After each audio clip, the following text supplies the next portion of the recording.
Going on, guys? It's your boy, educator, scientist, Mr. Double Muscle Line Bulls, Mr. Breeders Hacks. Another episode of Breeders Hacks.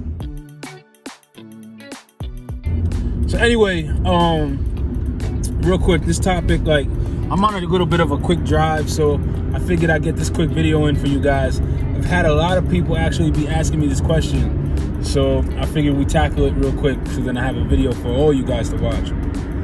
So anyway, had someone contact me and they were asking, what are some of the things you need to look for when purchasing a puppy? Things that I can look for so I don't get scammed. What are some of the things that I can look for to make sure I'm getting a good quality? I'm getting what the picture looks like.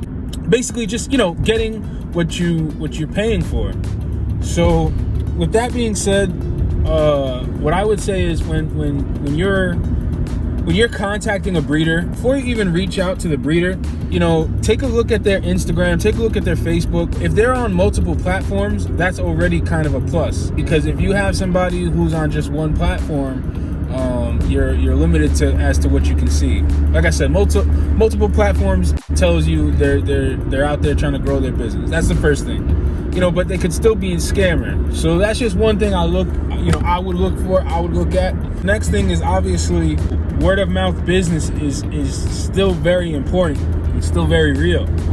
See if they have other clients and pictures on their page that they've done business with. There should be some type of proof. I wouldn't even hesitate to maybe reach out to someone if you have no idea who this breeder is. Like if you've never had any transactions with them or you don't know anybody who's ever dealt with them, I wouldn't be afraid to reach out to someone who was their client, you know what I'm saying? And verify, that's the real breeder and things like that, because a lot of these scammers now are just taking pictures from other breeders' pages.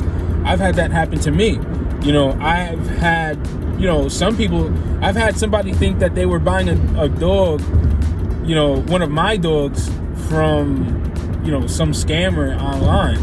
So you just got to be careful. I would look at what are some of the things, what are some of the pictures and who are the clients that they've sold to in the past. That's the first thing. The next thing, and this is kind of key, is reach out to the breeder and see what kind of vibe you get when speaking to the breeder. Everyone that reaches out to me, they always say, wow, I'm actually glad I reached out and spoke to you. You know what I'm saying? Things like that go a really long way. And like I said, you should have somewhat of a good feeling when speaking to the breeder. If you have a bad feeling, I'm one of those people, I like to go with my gut feeling. If I have a very bad feeling when speaking to you, then maybe I shouldn't be doing business with you. But that's just me. But besides the point, other than that, when you start speaking to the breeder, one of the biggest things, and if you guys don't take anything from this is one of the things I would take. Ask to do a FaceTime video. Do a FaceTime video where you're calling up, the breeder, seeing the dog in the breeder's possession, seeing the dog, its movement, everything like that. You know what I'm saying? Seeing that the breeder actually has the dog, as well as, and a lot of people forget to ask this, as well as ask the breeder, what's the guarantee on the health of the dog? Obviously, a breeder's not going to guarantee, the life of the dog for the lifetime of the dog, but something within reason. Maybe there's some kind of health guarantee.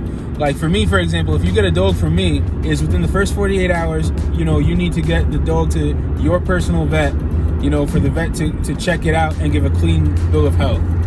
Then I give you an extended amount of time on the life of the dog, and if there's any ever issue, I'll guarantee the dog of equal value, or, we can work out things at that point, we try to do good business. So whatever makes the customer happy. But like I said, not every breeder is going to do that. And you need to keep that in mind, because if the breeder says, once you pick up the dog and it's on you, then that's another thing you also need to keep in mind too, so I would also ask, what's the guarantee? If the breeder's close by, I would just go see the dog in person. That's just me. I would just go see the dog in person.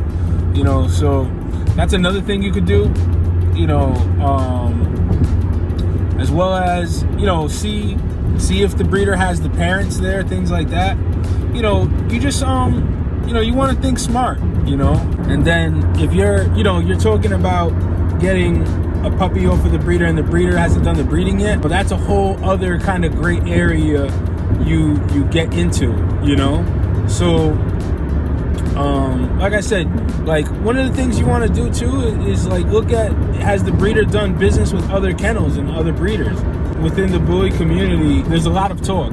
So if you just kind of ask around as well, you know, if you say maybe you know of another breeder, you know, you can ask them like, hey, have you heard of this kennel, whatever the case it may be, you know, have you heard if they do good business, bad business, whatever the case it may be, you know. So just, you know, continue to make wise and educated decisions. Obviously, don't send the money right away until you feel comfortable with the breeder, you know what I'm saying? And like I tell everyone, you know, don't be afraid to shop around. You don't have to jump and buy the first thing that you see.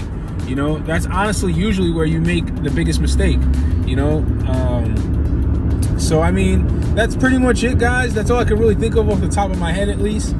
Drop a comment down below, you know, and share your story about how you got your first dog, you know. Like I shared my story in the other episode of Breeders Hacks, how I got into the game, you know. I had no clue who the breeder really was, and I just went ahead and bought the dog and went up to Canada and picked up the dog. And I got lucky, at least I got the dog, you know, but I know a lot of people who've got scammed and burned and things like that. So just keep all that in mind, guys, you know. If you found like this content to be helpful, or whatever the case it may be, like, you know, leave a thumbs up. Or, you know, if you found this helpful, or you think this is helpful to someone else, you know, go ahead and share it to maybe a newer breeder that doesn't know, you know. But that's pretty much it for today, guys. So I'll see you guys on the next episode of Breeders Hacks.